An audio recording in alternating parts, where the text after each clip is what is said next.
Stinët po humbesin tiparet, ndërsa ngjarjet ekstreme të motit po bëhen më të shpeshta. Europa juglindore po humbet klimën mesdhetare dhe Shqipëria është një ndër vendet më të prekura.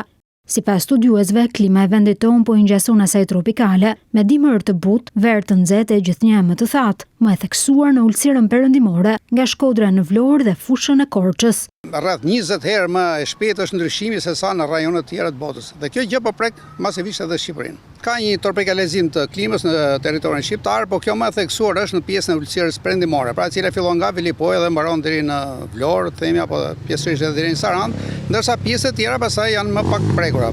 Është pjesa e fushës Korçës, e cila ka një rënje të theksuar të rreshve. Sa kanë ndryshuar temperaturat? Në 10 vjeçaren e fundit, domethënë mund të jenë me 1.1-1.2 gradë Celsius më shumë se sa referuar vitit 1990, i cili merret si vit referimi. Ndikimi sipas ekspertëve është i gjithanshëm, por më i ndjeshëm në bujqësi.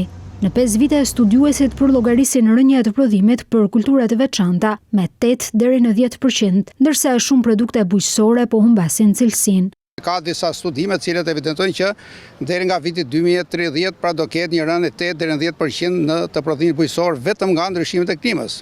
Kur në nivel botëror pastaj kjo vlerë shumë e madhe shkon deri 23%. Për kulturat veçanta, siç janë kultura e misrit, që është kulturë verore që ndjen thatësinë, apo disa kultura të tjera. Prodhimet bujqësore gjithnjë më shumë po humbasin cilësitë e tyre dhe pikërisht kjo vjen nga regjimi klimatik, sepse janë të ekspozuar ndaj thatësirës, janë të ekspozuar ndaj temperaturat larta apo edhe ndaj stuhive apo dukurive tjera ekstreme meteorologjike.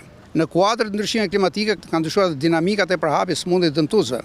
Pra janë shfaqur dëmtues të rinj që nuk kanë ekzistuar më parë. Përshtatja sipas specialistëve është e vetmja rrugë për të reduktuar dëmin, nga fermerët e deri tek agjencitë shtetërore. Fermerët nuk janë të informuar. Ata vazhdojnë me ato praktika që kanë njohur tradicionalisht.